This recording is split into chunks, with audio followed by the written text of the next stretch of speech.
Hello दोस्तों, कैसे हो आप लोग। तो आज का हमारा topic transport across the cell membrane के ऊपर है। तो ये हमारे बी फार्मेसी फर्स्ट सेमेस्टर के human anatomy physiology and pathophysiology subject के यूनिट 1 का टॉपिक है।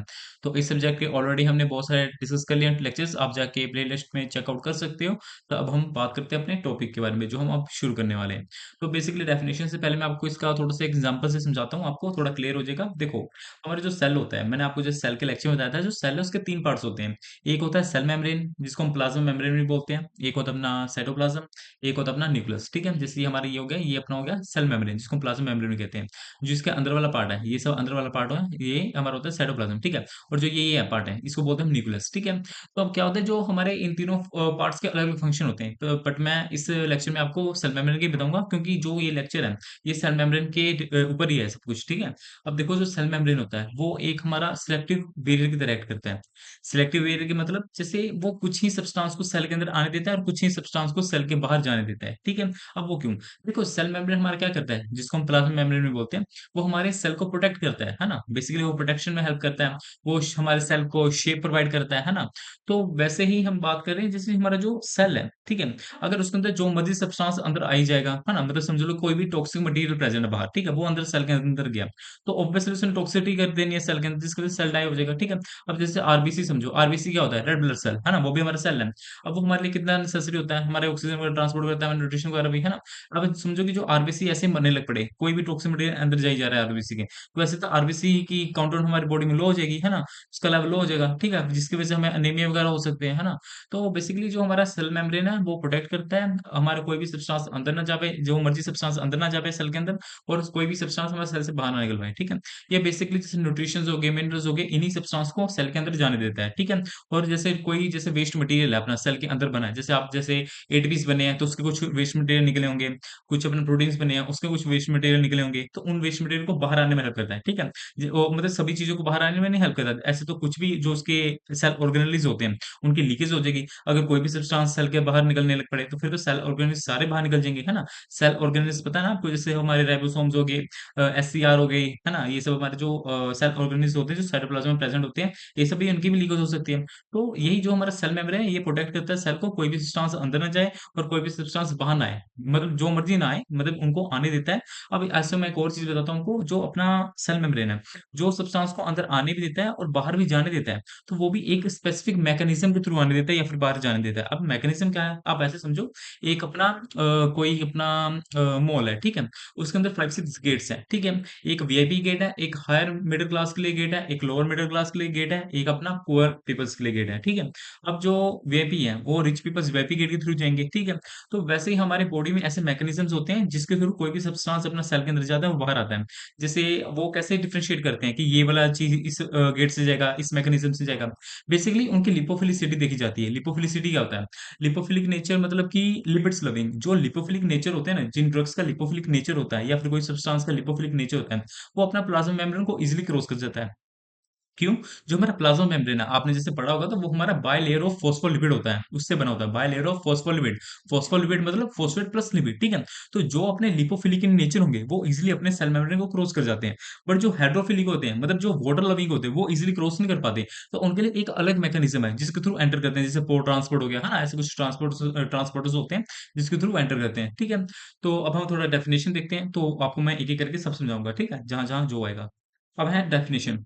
Transport across the cell membrane is the movement of substance such as water, oxygen, nutrition, ions, and waste materials into and out of the cells through the plasma membrane. This transport is essential for the cell to obtain nutrition, remove waste products, maintain the internal environment, and perform normal functions. तो आपको जैसे रेफिनेशन में समझा ही होगा, easy wording है कि कोई भी जैसे हमारे वाटर, ऑक्सीजन, न्यूट्रिशन है वो अंदर जाते हैं, जो वेस्ट मटेरियल बाहर आते हैं ये हमारे सेल मेम्ब्रेन के थ्रू जाते हैं, है ना। तो इन्हीं ट्रांसपोर्ट को हम बोल देते हैं अपना transport across the cell membrane. तो ये जो अपने आते हैं और जाते हैं, ये हमारे सेल के लिए बहुत नेसेसरी होता है कि उनको न्यूट्रिशन टाइम टू टाइम मिलता रहे सेल को, है ना। उनके जो वेस्ट मटेरियल है वो बाहर निकलते रहे टाइम टू टाइम, नहीं तो वो उनमें टॉक्सिसिटी हो सकती है। उनके जो नॉर्मल फंक्शंस हैं वो हम कह सकते हैं खराब हो सकते हैं, वो नहीं करेंगे। ठीक है, अगर टॉक्सिसिटी होगी, फ्री रेडिकल्स बन के सेल के अंदर, तो ऑब्वियसली उनके जितने भी माइटोकॉन्ड्रिया है वो धीरे धीरे डाई होना शुरू हो जाएंगे, मरने लग पड़ेंगे। ठीक है, फिर लाइसोसोम एक्टिवेट हो जाएगा। लाइसोसोम पता है ना, जिसको हम सुसाइडल बैग कहते हैं, वो एक्टिवेट हो गया, उसने पूरे सेल को इंगल्फ कर लेना है, ठीक है, मतलब मार देना। ठीक है, अब हम बात करते हैं types of transport across the cell membrane. हमारे 2 टाइप्स के होते हैं, पैसिव एंड एक्टिव। यहाँ पे ध्यान दीजिएगा, जो पैसिव ट्रांसपोर्ट होता है उसमें एटीपीज़ की रिक्वायरमेंट नहीं होती है। मतलब एटीपीज़ क्या होता है? एटीपीज़ एनर्जीज़ होती हैं। मतलब हमारे को कोई भी हमारी बॉडी में कोई भी चीज़ हो रही है, उसमें अगर हमारे को पता है ना, जैसे हमारे को एनर्जी लेवल चाहिए होता है कोई फंक्शन अपना काम करने के लिए। जैसे हमारे में एनर्जी लो आती है तो हमारे को लेज़ीनेस वगैरह होती है।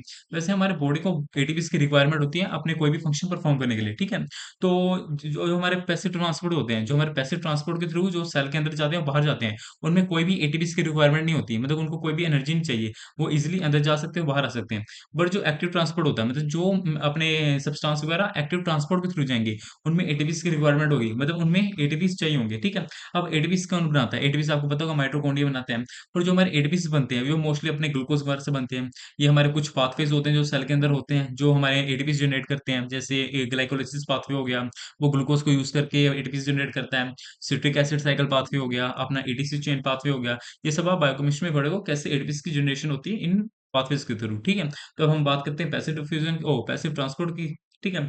इसका डेफिनिशन क्या है? Passive transport is the movement of substance from a region of high concentration to region of lower concentration without using a ATPs. It occurs naturally because molecules move continuously until equilibrium is reached. ठीक है, मतलब यही बोल रहा है, जो passive transport होता है, इसमें सब्सटेंस की जो हमारे समझ लो ये हमारे कुछ न्यूट्रिशंस हैं, ठीक है? जिनकी रिक्वायरमेंट है सेल को, ठीक है? मतलब जो हमारे न्यूट्रिशन जितने समझो जो हायर कंसंट्रेशन में प्रेजेंट होंगे, मतलब कि higher concentration to low concentration जाएगा। मतलब हमारे समझो कि ये सेल है, सेल के अंदर बहुत सारे कमी हो गई है न्यूट्रिशन की, ठीक है? और हमारे सेल के बाहर बहुत सारे न्यूट्रिशंस पड़े हैं, ठीक है? फिर ये आउटसाइड मतलब high concentration to low concentration जाएँगे। याद रखिएगा, जो पैसिव ट्रांसपोर्ट होता है, उसमें हमेशा higher concentration to lower concentration जाते हैं। इतना समझो, ये हमारा सेल के बाहर प्रेजेंट है, ये हमारे सेल के अंदर प्रेजेंट है, ठीक है? अंदर सेल के अंदर हमारी शॉर्टेज हो रही है, तो सेल के बाहर से अंदर जाएगा, ठीक है? Higher concentration to lower concentration. इसमें हमारे को कोई भी एटीपीज़ की नीड नहीं होती, ठीक है? कोई भी रिक्वायरमेंट नहीं होती एटीपीज़ की। ये इज़िली अपने अपने जो फॉस्फोलिपिड मेम्ब्रेन होती है, जो अपनी प्लाज्मा मेम्ब्रेन होता है, उसको इज़िली क्रॉस कर जाते हैं और वो सेल के अंदर चले जाते हैं, ठीक है?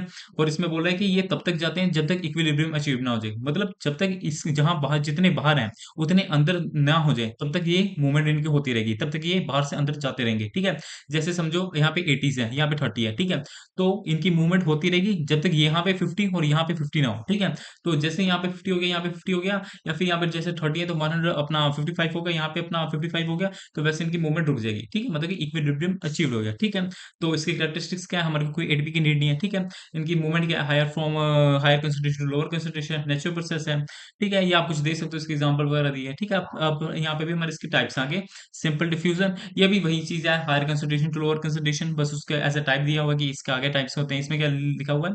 Simple diffusion is a movement of small molecules directly through the phospholipid layer of cell membrane without the help of any transport protein, ठीक है? यहाँ पे बोला without the help of transport protein. अब ये क्या होता है? देखो, ये हमारे ना बॉडीज में जो हमारे कुछ ऐसे ट्रांसपोर्टर्स होते हैं, जिनको ट्रांसपोर्ट मैकेनिज्म होते हैं, जिनको कैरियर प्रोटीन्स की नीड होती है। मतलब कि वो अपना कोई भी सब्सटेंस बाहर से अंदर नहीं भेज पाते और अंदर से बाहर नहीं भेज पाते, ठीक है? जैसे आप समझो, आप कोई घर ले रहे हो, ठीक है? तो आप किसी डीलर से डायरेक्ट घर नहीं लेते हो जल्दी, है ना? एक ब्रोकर रखते हो ना बीच में, ब्रोकर जो हमारे को मतलब कि दोनों तरफ से डील करने में हेल्प करता है। जैसे आप ट्रेडिंग ही कर रहे हो यार, ट्रेडिंग कर रहे हो तो उसमें भी ब्रोकरेज लगता है, जैसे एंजल वन वगैरह हो गया, ज़ीरोधा होगा, ये सब हमारे ब्रोकरेज ऐप है ना, जो हमारे को ट्रेडिंग वगैरह में ब्रोकिंग करके देता है, ठीक है? डील करके देता है। तो वैसे ही समझो, जो हमारे कैरियर प्रोटीन्स होते हैं, ये भी एक हमारे एक ब्रोकरेज की तरह होता है, ठीक है? ब्रोकर की तरह होता है, जो हमारे को हेल्प करता है बाहर से या अंदर आने में या फिर अंदर से बाहर जाने में, ठीक है? बट ये सिंपल डिफ्यूजन में इसकी नीड नहीं होती, वो इजीली चले जाते हैं, ठीक है? Higher concentration to lower concentration. तो यहाँ पे वही लिखा है, नो करियर प्रोटीन्स रिक्वायर्ड, ठीक है? वो हमारे को रिक्वायरमेंट आएगी आपके नेक्स्ट फैसिलिटी डिफ्यूजन में ही उसकी रिक्वायरमेंट होगी, ठीक है? आप देखिएगा आगे, ठीक है? हमारे कुछ एग्जांपल्स देखे लिखे हुए हैं, आप देख सकते हो। जैसे oxygen moves from blood into the body cells, आपको पता होगा, जैसे हमारे सभी ऑर्गन्स को ऑक्सीजन की रिक्वायरमेंट होती है अपने फंक्शंस परफॉर्म करने के लिए। और ऑक्सीजन कहाँ पे होता है? हमारे ब्लड के अंदर होता है, हेमोग्लोबिन उसको लेके चलता है ना? आपको पता होगा शायद, है ना? तो जैसे वही है कि ऑक्सीजन जो हमारे सेल्स को पहुंचाता है, वो इसी मैकेनिज्म के थ्रू पहुंचाता है, ठीक है? अब फैसिलिटेटेड डिफ्यूजन क्या है? ये भी पूरा सेम है, हायर टू लोअर सब कुछ सेम है, बस इसमें एक चीज का डिफरेंस है, इसमें कैरियर प्रोटीन्स यूज हो रहे हैं। मतलब इसमें हमारा एक ब्रोकर आ रहा है, जो हमारे को हेल्प कर रहा है हमारे बाहर से अंदर भेजने में, ठीक है? जैसे आप देख सकते हो, ये हमारे कैरियर प्रोटीन है, जिसके थ्रू हमारा कोई भी सब्सटेंस बाहर से अंदर आ रहा है, ठीक है? बस इसमें यही डिफरेंस है, बाकी सब सेम है, ठीक है? अब आपको एक और एग्जांपल देता हूँ। समझो, आप एक बाहर खड़े हो चौक पे, ठीक है? एक आप समझ लो एक रोड पे खड़े हो, ठीक है? और आपका जो कॉलेज है वो 1 किलोमीटर दूर है, ठीक ठीक है? तो अब आपको आप सोच रहे हो कि मैं पैदल क्या चल के जाऊँ, मैं कोई रिक्शा वगैरह कर लेता हूँ, ठीक है? कैब वगैरह कर लेता हूँ। जो आपने कैब की है, जो आपको उस रोड से उठाकर, जैसे आपने रैपिडो वगैरह कर लिया समझो, ठीक है? जो आपको रोड से उठा के आपको कॉलेज तक पहुँचाएगा, तो वो हमारा क्या हो गया? जो रैपिडो क्या हो गया? हमारा वहाँ पे ब्रोकर हो गया, वहाँ पे हमारा करियर रूटीन हो गया वो, ठीक है? जो हमारे को हेल्प कर रहा है हमारे को रोड से ले जाकर कॉलेज तक पहुँचाने में, ठीक है? अब आपको थोड़ा क्लियर हो गया होगा, ठीक है? तो बस इसमें यही डिफरेंस है, यहाँ पे करियर प्रोटीन्स होते हैं। बाकी सब इसमें भी कोई हमारे को एटीपीज़ की लोड नहीं होती, कोई नीड नहीं होती एटीपीज़ की। इसमें भी हायर कंसंट्रेशन, लोअर कंसंट्रेशन जाता है। जैसे ही अपना इक्विलिब्रियम अचीव्ड होता है, वैसे इसकी मूवमेंट स्टॉप होती है। यहाँ पे एक और आप बात लिख सकते हो इन सब मैकेनिज्म में, कि this mechanism is derived by the concentration gradient, ठीक है? ये भी आप लाइन लिख सकते हो कि जैसे सिंपल, जैसे आप यहाँ पे लिख लो कि अपना passive transport is derived by the concentration gradient, ठीक है? Simple definition is derived by the concentration gradient, ठीक है? एक ये लाइन लिख दो आप, ठीक है? ये भी अच्छी लगेगी आपको, ठीक है? ये मतलब कंसंट्रेशन ग्रेडियंट ही है, कि जैसे आपका कंसंट्रेशन इक्विलिब्रियम अचीव होता है, वैसे इनकी मूवमेंट स्टॉप होती है, ठीक है? एग्जाम्पल देख लीजिएगा इसका, ठीक है? अब हमारा लास्ट इसका टाइप है, टाइप्स ऑफ पैसिव ट्रांसपोर्ट का लास्ट अपना टाइप है ऑस्मोसिस। मतलब कि ये भी सेम है। इसमें क्या होता है? ऑस्मोसिस में मतलब होता है कि अपना मूवमेंट की, वाटर की मूवमेंट, मतलब कि higher concentration to lower concentration, ठीक है? Osmosis movement of water through a selective permeable membrane from a region of higher concentration to a region of lower concentration, ठीक है? मतलब कि higher concentration to lower concentration जा रहा है, ठीक है? इनकी मूवमेंट है, ठीक है? अब यहाँ पे आप यहाँ पे समझ लो, ये एरो नहीं है, यहाँ पे मूवमेंट किया है, यहाँ पे ध्यान से देखें, यहाँ पे कंफ्यूज मत हो जाइएगा, ठीक है? ये उसने सिलेक्टिव पेरिमियल मेम्ब्रेन लिखा हुआ, ठीक है? मतलब कि ये जो मॉलिक्यूल्स आपके सर्कल वाले, इनकी higher concentration to lower concentration की तरफ जाएंगे, जहां पे कम है वहां पे जाएंगे। बाकी सारा सेम इसमें वो अपना ऊपर जैसे पड़ा वही सेम इसमें भी है, कि हमारे को एटीपीस की नीड नहीं होती, ठीक है? ये बहुत इजी, मतलब कि कह सकते हो बहुत इजी लिखे हुए हैं, वर्डिंग वगैरह भी। आप जैसे इसको ऐसे लिख के आओगे, आपको फुल मार्क्स मिलेंगे, मेरी गारंटी, ठीक है? फॉर्मवर्क के साथ बने रहिए, सब्सक्राइब वगैरह करके रख लीजिए। इसके जो नोट्स आपको टेलीग्राम चैनल पर मिलते रहेंगे, ठीक है? अब एक्टिव ट्रांसपोर्ट आ गया। अब देखिए हमने बात की था, देखिए कि जो पैसिव ट्रांसपोर्ट था उसमें हमारे को एटीपीस की लोड नहीं थी, हमारे को नीड नहीं थी, है ना? बट हमारे को जो एक्टिव ट्रांसपोर्ट हुआ है, इसमें हमारे को एक तो एटीपीस की भी नीड पड़ेगी, और साथ में करियर प्रोटीन्स की भी नीड पड़ेगी, ठीक है? अब हम बात करते हैं क्या है, पहले हम डेफिनेशन देखते हैं। Active transport is the movement of substance from a region of lower concentration to region of a higher concentration across the cell membrane with the help of energy in the form of ATPs. This transport occur against the concentration gradient and with the help of a carrier proteins or a pumps present in the cell membrane, ठीक है?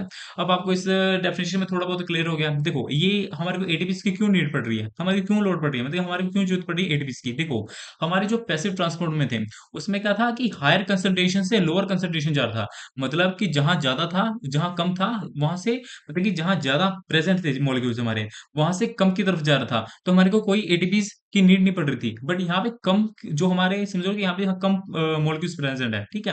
ये कम वाले ज्यादा की तरफ जाएंगे। अब जैसे आप समझो ग्रेविटी, आपने जैसे समझो कि जैसे पाइप से ऊपर से पानी आ रहा है, ठीक है? वो हमारा इजीली आ रहा है, जैसे टैंकी में से पानी आ रहा है आपके टैप्स में, ठीक है? हमारे ऊपर टैंकी लगा हुआ है, ठीक है? उसमें से पानी आ रहा है आपके टैप में, क्यों? जो टैंकी में बहुत सारे अमाउंट में पानी पड़ा हुआ है, टैप में नहीं है। समझो ऐसे एग्जाम्पल ही समझो, आपके टैप में इसलिए पानी आ रहा है, बट समझो कि आपको अगर टैप से ऊपर भेजना हो पानी, जैसे आपके मोटर्स लगे होंगे, मर्सिबल लगा होगा आपके घर में, है ना? तो उसमें हमारे को इलेक्ट्रिसिटी की जरूरत पड़ती है। बट आप जब टैंकी से पानी टैप में आता है, तब आपको इलेक्ट्रिसिटी की जरूरत नहीं पड़ती, है ना? तब आपको लाइट वगैरह ना भी हो तब भी चलेगा, बिना इन्वर्टर के भी चलेगा, ठीक है? बट अगर आपको नीचे से ऊपर पानी भेजना है, जब आप मर्सिबल ऑन करके टैंकी भरते हो, ठीक है? तब आपको इलेक्ट्रिसिटी की जरूरत पड़ती है, क्यों? हमारे को फोर्स चाहिए होता है जो नीचे से ऊपर भेजे, ठीक है? तो वैसे ही समझो कि जो अब हमारा lower concentration to higher concentration की तरफ जाएगा, मतलब जहां हमारे ऑलरेडी हमारे 10 बंदे रह गए हैं, हमारे 10 लोग रह गए हैं, और हमें 90 लोगों की तरफ भेजना होगा, तो हमारे को एटीपीस की रिक्वायरमेंट पड़ेगी, ठीक है? और साथ में करियर ट्रांसपोर्ट की भी पड़ेगी, तो इसलिए हम इसको एक्टिव ट्रांसपोर्ट कहते हैं, क्योंकि इसमें एटीपीस की रिक्वायरमेंट होती है, एटीपीस लगते हैं, और ये अगेंस्ट द कंसंट्रेशन ग्रेडियंट के काम करते हैं। जैसे यहाँ पे इक्विलिब्रियम अचीव नहीं होगा, यहाँ पे ऑलरेडी अमाउंट ज्यादा है, ठीक है? यहाँ पे कम है और कम से ज्यादा की तरफ जा रहा है, तो इक्विलिब्रियम कैसे अचीव होगा? बट हमारे पैसिव में क्या था, यहाँ पे इक्विलिब्रियम अचीव हो रहा था। मतलब यहाँ पे अगर समझो, यहाँ पे हमारे 60 मॉलिक्यूल्स थे और यहाँ पे हमारे 30 मॉलिक्यूल्स थे, तो मतलब कि समझो जब तक 45 नहीं होते, तब तक इनकी मूवमेंट्स होती रहती, मतलब यहाँ पे भी जब 45 होते, यहाँ पे भी 45 होते, तो इनकी मूवमेंट रुक जाती। बट हमारा एक्टिव ट्रांसपोर्ट में ऐसा नहीं है, चाहे इसकी तरफ अपने समझो चाहे इसकी तरफ हमारे 60 ही है और इसकी तरफ हमारे 30 ही है, बट ये 30 वाला ही 60 को देगा, ठीक है? ये अपना आगे उधार में ही चलता रहेगा, ठीक है? अब आपको एटीपीस की रिक्वायरमेंट है, इंपॉर्टेंट पॉइंट्स देख लेना, जो मैंने बताया वही चीज है, ठीक है? Lower concentration to higher concentration, मतलब कि कैरियर प्रोटीन्स की भी लोड पड़ सकती है।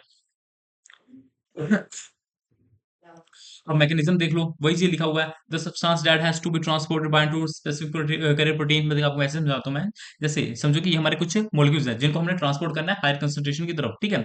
अब ये क्या होंगे, मॉलिक्यूल्स पहले हमारे कैरियर प्रोटीन के साथ बाइंड करेंगे, उसके बाद कैरियर प्रोटीन इनको अंदर ले जाएगा और उसको उस तरफ ट्रांसपोर्ट कर देगा। जैसे आप देख सकते हो, यहाँ पे ये पहुंचा, यहाँ पे बाइंड किया, इसको उसने अंदर उस साइड को ढकेल दिया, ठीक है, मतलब उस तरफ उसको भेज दिया, ठीक है। ऐसे ही हमारे को यहाँ पे समझो कि जब ये उसको उसके साथ जब बाइंड होगा, मतलब जब ये मॉलिक्यूल उसके साथ बाइंड होगा, ठीक है, तब ये एटीपी यूज होगा।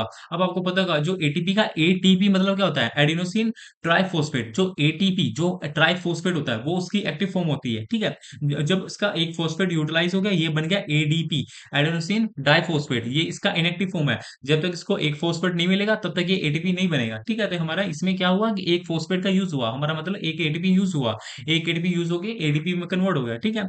तो यही है कि इसमें हमारे को कुछ भी भेजना होगा तो हमारे को एटीपी की यूज होते रहेगा, मतलब एटीपी यूज होता रहेगा, ठीक है, एनर्जी यूज होता रहेगा, ठीक है, क्योंकि हम लोअर टू हायर भेज रहे हैं, ठीक है, एक फोर्स आप कह सकते हो यूज होता रहेगा। वही मैकेनिज्म में लिखा हुआ, आप एक बार रीड करोगे आपको समझ आ जाएगा, ठीक है। अब इसके भी कुछ टाइप्स हैं, प्राइमरी एक्टिव ट्रांसपोर्ट है और एक हमारा सेकेंडरी एक्टिव ट्रांसपोर्ट होगा, ठीक है। प्राइमरी एक्टिव ट्रांसपोर्ट क्या होता है? Primary active transport is the movement of substance from a region of lower concentration to region of higher concentration with the direct use of energy in the form of ATPs it against the concentration gradient and take place with the help of a carrier proteins। तो basically जैसे मैंने ऊपर बात की ना, इसी को आप समझ लो कि हमारा प्राइमरी है, ठीक है। क्यों? क्योंकि इसमें हमारा डायरेक्ट एटीपीज यूज हो रहा है और डायरेक्ट हम इसको लोअर टू हायर भेज रहे हैं और डायरेक्ट हमारा कैरियर प्रोटीन यूज हो रहा है, ठीक है। बट सेकेंडरी में थोड़ा अलग होगा, ठीक है। अब क्या होगा इसका एग्जांपल देख लेना आप, ठीक है, हाउ इट वर्क्स आप ये भी देख लेना। Inside the cell three sodium, अब जैसे यहाँ पे एग्जांपल दिया है, आप समझो एक हमारा समझो यहाँ पे आपको मैं समझाता हूँ, ये हमारा एक समझ लो सोडियम ट्रांसपोर्टर है, ठीक है। यहाँ पे समझो कि यहाँ पे जब हमारे 3 सोडियम बाइंड होंगे, ठीक है। अब ये 3 सोडियम उस साइड जब चले जाएंगे तो वहां से अपने समझो कि आप यहाँ समझो, यहाँ पे हमारे सोडियम की कंसंट्रेशन हाई लो है, ठीक है। यहाँ पे क्या है, सोडियम की कंसंट्रेशन लो है, बट यहाँ पे पोटाशियम की कंसंट्रेशन हाई है।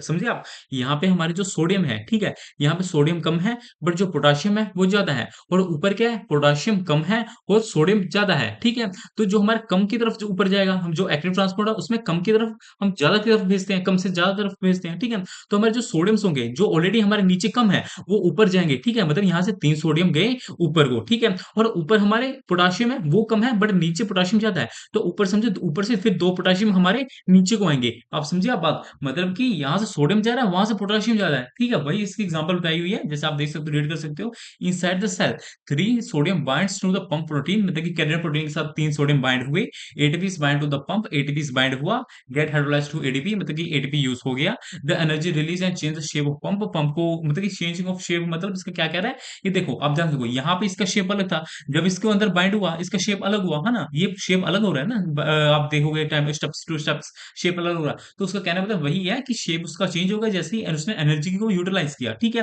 अब क्या हुआ, उसने आउटसाइड द सेल उसको फेंक दिया, 3 सोडियम को वहां पे उसको डिलीवर कर दिया, ठीक है।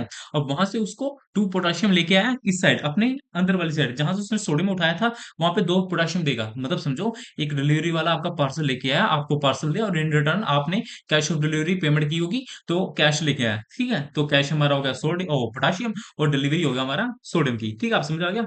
अब वही चीज लिखा हुई है ऊपर, ठीक है। अब हमारा सेकेंडरी एक्टिव ट्रांसपोर्ट में क्या कह रहा है भाई, ठीक है। इसका हम डेफिनेशन देखते हैं पहले।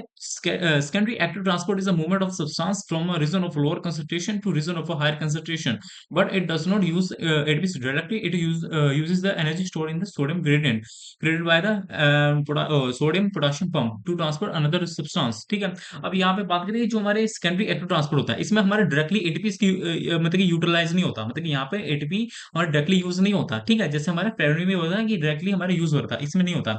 इसमें हमारे जैसे आपने कभी सुना, हमारा जो किडनी होता है, जो हमारा किडनी होता है, हमारा किडनी किससे बना हुआ है, हमारा किडनी बना हुआ है नेफ्रॉन से। नेफ्रॉन्स के अंदर हमारे बहुत सारे उसके पार्ट्स होते हैं, जैसे बोमन कैप्सूल होता है, ग्लोमेरुलस होता है, पीसीटी होता है, डीसीटी होता है, कलेक्टिंग डक्ट होता है ना। तो उसके अंदर ना हमारे सिम्पोर्टर्स होते हैं। सिम्पोर्टर्स क्या होते हैं, जो रीअब्जॉर्प्शन में हेल्प करते हैं, जो किसी भी सब्सटेंस को कहीं से, मतलब कि समझो कि जब हमारे यूरिन के थ्रू जब सब्सटेंस निकलने वाला होता है, हमारे जब आयंस निकलने वाले होते हैं, तो ये ट्रांसपोर्टर क्या करते थे, जो हमारे बॉडी में ऑलरेडी आयंस की डेफिशिएंसी है उनको वो यूरिन से उठा के अंदर ले आते थे। तो तो जो हमारे वो को ट्रांसपोर्टर्स थे, वो हमारे डायरेक्टली एटीपीज यूज नहीं करते थे, वो इनडायरेक्टली यूज करते थे। तो आप इसको ऐसे ही समझो कि जो हमारे सेकेंडरी एक्टिव ट्रांसपोर्ट है, उसमें वो जो सब्सटेंस पहुंचा रहे हैं अपना लोअर टू हायर, ठीक है, वो एटीपीज डायरेक्टली यूज नहीं कर रहा, वो इन द फॉर्म ऑफ हम कह सकते हैं उसको इनडायरेक्टली वे में यूज कर रहा है, ठीक है। जैसे created by the sodium potassium pump, इस पंप के थ्रू यूज कर रहा है। अब देखो इसमें क्या था कि हमारा डायरेक्टली सोडियम ऊपर चल जाता था, पोटेशियम नीचे आता था वहां से, ठीक है। यहाँ पे समझो, यहाँ पे हमारे एक पंप होता है, हमारी बॉडी में बहुत सारे पंप्स होते हैं। आप जैसे आगे फार्माकोलॉजी में पढ़ोगे, तो जैसे हमारे उसमें से रिसेप्टर की टाइप्स में पढ़ोगे, तो हमारे आपको वहाँ पे आएंगे, आपके जैसे बहुत सारे वहाँ पे पंप्स वगैरह भी आएंगे, सोडियम पोटेशियम पंप। जैसे हमारे जो कार्डियक मसल होता है, जहाँ पे हमारी हार्ट बीट वगैरह होती है, उसमें भी हमारे सोडियम्स आते हैं पहले, फिर उसके बाद पोटेशियम अंदर आते हैं, फिर कैल्शियम अंदर आते हैं, फिर पोटेशियम बाहर, पहले फिर मतलब कि फिर सोडियम बाहर जाता है, फिर कैल्शियम अंदर आता है, फिर पोटेशियम बाहर जाता है, ऐसे हमारी कॉन्ट्रेक्शन होती है, वो हमारी दिस इंपोर्टेंस के थ्रू, ठीक है। तो इतना ही समझो इसमें सेकेंडरी में कि हमारे इसमें इंडायरेक्टली एडवीज यूज होते हैं, ठीक है। इस एग्जांपल से आप देख सकते हो, ठीक है। अब बात करते हैं वेस्कुलर ब्लड ट्रांसपोर्ट की। इसके आप समझो, देखो अब हमारी कोई सब्सटेंस है, जैसे ये हमारा प्लाज्मा मेम्ब्रेन है, ठीक है। इसमें क्या है कि ये जो प्लाज्मा मेम्ब्रेन है, ये देखो ये हमारी कोई सब्सटेंस बाहर प्रेजेंट है। ये प्लाज्मा मेम्ब्रेन ने एक पहले वैक्यूल बनाया, मतलब कि एक अपना समझ लो यहाँ पे उसने कुछ अपना कह सकते हैं उसको हम वेकेंट स्पेस किया, मतलब कि एक स्पेस बनाया जिसके अंदर ये अपना कुछ भी मॉलिक्यूल बाइंड हुआ, ठीक है। उसके बाद उसने क्या किया, इस चीज को बंद कर लिया, ठीक है। उसके बाद बंद कर लिया और उसको नीचे डिलीवर कर दिया। अब आपको जैसे नहीं समझाया होगा, आपको बताता हूँ। जैसे जैसे कोई भी समझो एक चीज है, रस्सी है, प्लेन, ठीक है। उसने कोई सब्सटेंस को देखा, जैसे आपने कभी वो सुना है, आपने जो फ्लावर्स होते हैं, कार्निवोरस फ्लावर्स होते हैं अपने जो, ठीक है, वो क्या करते हैं, अपना जैसे माउथ ओपन किया, कोई सब्सटेंस आया, वैसे माउथ ओपन बंद कर लिया। जैसे अपना अपना अपना ही एग्जाम्पल समझो ह्यूमन बॉडी का। हम कोई भी खाना आता है हमारे पास, हमारा माउथ खुलता है, समझो ये हमारा प्लाज्मा मेम्ब्रेन भाई साहब है, इनका माउथ खुल गया, ठीक है। ये हमारे खाने की बाइट है, ये अंदर गई, इसने माउथ बंद कर लिया, ठीक है। उसके बाद इसने खाना हमारा इसोफेगस में पहुंचा दिया, फिर माउथ खुल गया, ठीक है। मतलब कि ये इसोफिगस समझो, हमारे समझ लो कि ये अपना फूड पाइप है, इतना समझो, ये फूड पाइप है, उसके थ्रू हमारे स्टमक के अंदर खाना चल गया। हमारा माउथ खुला, प्लाज्मा मेम्ब्रेन का फिर से माउथ खुला, न्यू बाइट आई, फिर बंद की, वैसे मतलब कि इसको मैंने डायरेक्टली लिख दिया, इसको आप वैसे भी लिख सकते थे कि हमारे खुला फिर बंद हुआ, फिर खुला फिर बंद हुआ, फिर खुला, ऐसे ये मॉलिक्यूल्स के अंदर भेजता रहता है। मतलब ये हमारा प्लाज्मा मेम्ब्रेन है, ये हमारा जो सब्सटेंस हमारा आउटसाइड का सेल, मतलब हमारे सेल के बाहर प्रेजेंट है, इसने माउथ खोला, उसको अंदर लिया और उसको अपने सेल के अंदर पहुंचा दिया, ठीक है। ये higher concentration outside the cell, अगर मतलब कि इसमें जो वही चीज है, फेगोसाइटोसिस का मतलब होता है, अगर कोई सब्सटेंस हमारा सॉलिड फॉर्म में प्रेजेंट है, समझो कोई मॉलिक्यूल है जो सॉलिड फॉर्म में प्रेजेंट है, तो उसकी जब वो ये मतलब कि जब कोई भी सॉलिड सब्सटेंस को ये खा के अंदर पहुंचाएगा सेल के अंदर, तो हम उस प्रोसेस को बोलेंगे फेगोसाइटोसिस। अगर कोई भी सब्सटेंस हमारे लिक्विड फॉर्म में प्रेजेंट है, जैसे वाटर वगैरह, ठीक है, तो वो उस सब्सटेंस को पिएगा, ठीक है, मतलब उसको ड्रिंक करके अंदर पहुंचाएगा, जैसे लिखा है ना सेल ड्रिंकिंग। मतलब कि अगर जो हमारा कोई सब्सटेंस है वो लिक्विड में प्रेजेंट है, ठीक है, अगर हमारा कोई सब्सटेंस सॉलिड में प्रेजेंट है, ठीक है। अब ये रिसेप्टर मेडिएटेड एंडोसाइटोसिस क्या होता है, ये आप इतना समझो, जैसे हमारे कोई स्टेरॉइड रिसेप्टर्स हैं, ठीक है, ये हमारे प्लाज्मा मेम्ब्रेन में पहले बाइंड होते हैं, फिर इस सेल के अंदर जाते हैं, फिर सेल के अंदर जाके हमारे न्यूक्लियस के अंदर जाते हैं, फिर न्यूक्लियस के अंदर जाके डीएनए के एक स्पेसिफिक साइट पे बाइंड होकर अपना एक्शन देते हैं। आपको सबसे बड़ी एग्जांपल देता हूँ मैं टेस्टोस्टेरोन की, ठीक है। उसमें क्या होता है, उसके हमारे रिसेप्टर होते हैं सेल के अंदर, ठीक है, उसके अंदर पहले आते हैं, फिर उसके हमारे डीएनए के अंदर जाते हैं, फिर TER करके हमारा टेस्टोस्टेरोन रिस्पॉन्सिव एलिमेंट होता है, TRE, ठीक है, उसके ऊपर बाइंड होकर अपना एक्शन देता है, वो हमारा डीएनए के ऊपर प्रेजेंट होता है, ठीक है। तो हम इसका थोड़ा डेफिनेशन देख लेते हैं। Endocytosis is the process by which the cell membrane surrounds a substance from outside the cell and brings it inside the cell. जैसे आपको पता ही लग रहा होगा, ये हमारा एंडोसाइटोसिस मतलब सब्सटेंस को अंदर लेके आ रहा है, ठीक है। वही है कि प्लाज्मा मेम्ब्रेन खुला, उसने सब्सटेंस को खाया और अंदर खा गए, मतलब कि स्टमक में भेज दिया, ठीक है। तो ठीक है, वो फेगोसाइटोसिस मतलब कि end of particles like bacteria dissolve substance like a fluid, से वही सॉलिड फॉर्म में होगा तो उसको फेगो कह देंगे, अपना लिक्विड में होगा तो उसको पिनो कह देंगे, ठीक है। एक्सो मतलब बाहर की तरफ, ये भी पूरा सेम है, ठीक है। पर इसमें ये है कि एक्सोसाइटोसिस में जो सेल के अंदर वेस्ट मटेरियल होगा उसको बाहर फेंकेगा, ठीक है। मतलब कि ये सेल के अंदर लेके आ रहा था एंडोसाइटोसिस, ये एक्सोसाइटोसिस मतलब कि बाहर निकाल रहा है, एक्सक्रीशन, मतलब एक्सक्रीशन सबसे याद रखिएगा, एक्स मतलब एक्सक्रीशन, मतलब कि एक्सक्रीट आउट कर रहा है इसको सेल के अंदर, जो हमारे वेस्ट पार्टिकल्स हैं, जैसे वेस्ट मटेरियल्स हैं जो हमारे कोई भी सब्सटेंस बनाने के बाद बन जाते हैं, जैसे एटॉम्स बनाने के बाद कुछ हमारे वेस्ट पार्टिकल्स बन गए हैं, उसको बाहर फेंकेगा, ठीक है। तो उस प्रोसेस को हम बोल देंगे एक्सोसाइटोसिस, ठीक है। तो होप आपको थोड़ा बहुत समझ आ गया होगा, ठीक है। तो अगर आ गया तो लाइक शेयर सब्सक्राइब करिएगा चैनल को, ठीक है। इस पे आपको हर वीडियोस मिलते रहेंगे ऐसे ही, ठीक है, टाइम टू टाइम एक एक टॉपिक करके विद कंसेप्ट क्लियर। अगर नहीं आपका कंसेप्ट क्लियर हुआ तो आप कमेंट में बोलिए, लाइक जरूर करिएगा, थोड़ा हौसला बढ़ता है, ठीक है। तो आज के लिए इतना ही, थैंक यू।